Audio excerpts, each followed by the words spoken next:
Mais grave ainda foi depois de ter sido alertado o ministro Alexandre de Moraes, e claro, os demais também, alertado de ser um homem odiado, disse que isso não era verdade, porque afinal de contas, as urnas demonstraram que uma minoria apenas odiava o Supremo Tribunal Federal. Esses extremistas que não gostam do Supremo Tribunal Federal, são a minoria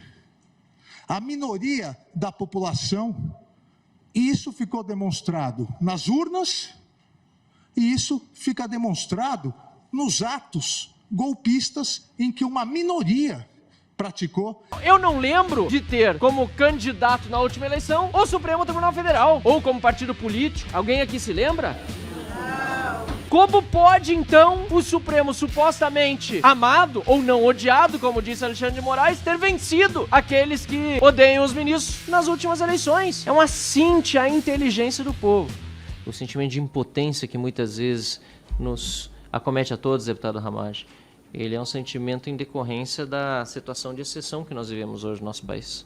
Nós não vivemos num regime mais de Estado de Direito, de democracia.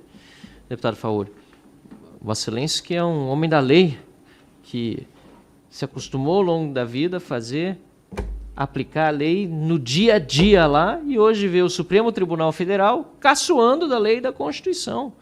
Os ministros agindo como políticos. E hoje foi um dia simbólico para isso, que nós vimos um homem de muita coragem, chamado desembargador Sebastião Coelho, dizendo a verdade. Na verdade, hoje, né, no Brasil, você falar a verdade, isso é corajoso. Dizendo que os homens mais odiados, ou melhor, as pessoas mais odiadas, porque há homens e mulheres na corte, são os ministros do Supremo Tribunal Federal. E, de fato, são, hoje, as pessoas mais odiadas no Brasil. Mas um ministro do Supremo Tribunal Federal não poderia ser odiado, nem amado, mas respeitado. Odiado ou amado podem ser deputados, senadores, até um presidente da República, governador, às vezes são até idolatrados, o que não considero saudável, mas isso é da política.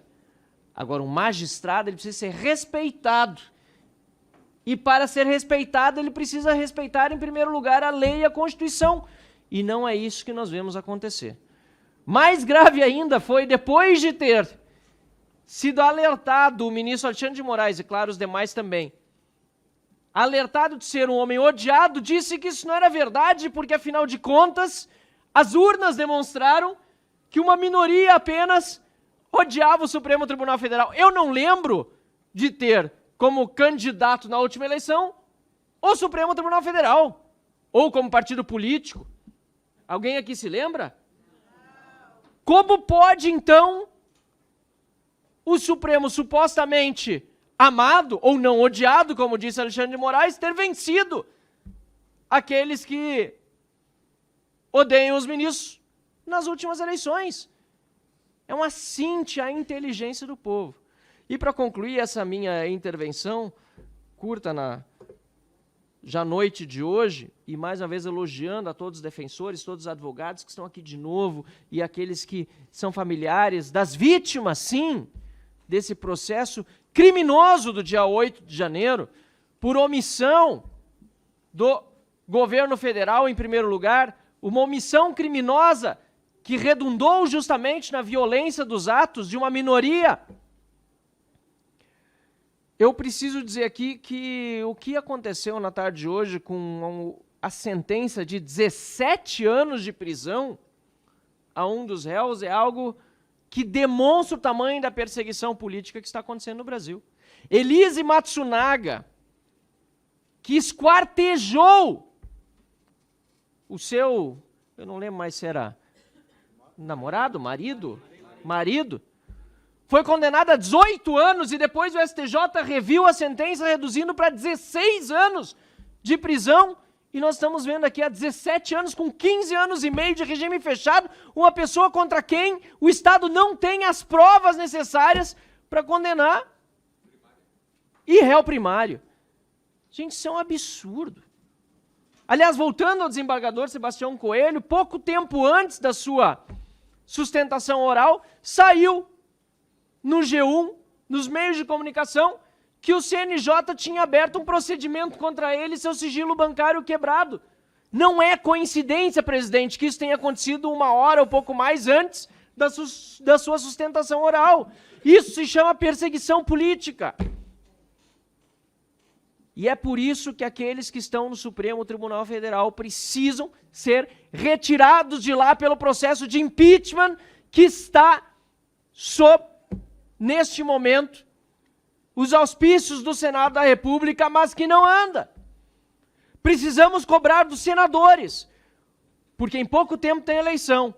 E se não atentarem para isso, os mais odiados do Brasil deixarão de ser os ministros do Supremo Tribunal Federal e passarão a ser os senadores da República, que são covardes e frouxos, com algumas exceções, e que deveriam estar justamente fiscalizando e julgando os ministros do Supremo Tribunal Federal, que hoje não merecem o respeito que mereceram no passado os magistrados que ocuparam aqueles assentos da Corte Suprema do Brasil.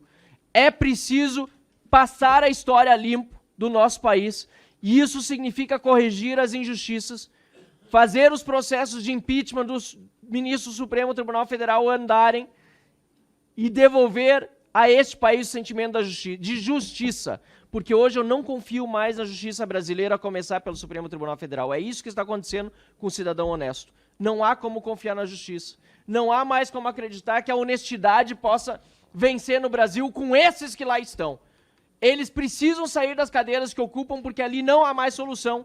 E pode contar, presidente Sanderson, com isso, comigo nesse sentido. Aqui na Câmara dos Deputados e em conjunto no Congresso Nacional, com a pressão sobre os senadores da República, que precisam exercer o seu papel determinado pela Constituição da República, mas mais importante do que isso, pelos cidadãos eleitores brasileiros que colocaram os senadores nas cadeiras que eles hoje ocupam. Muito obrigado, senhor presidente. Obrigado, deputado Marcel Van Hatten.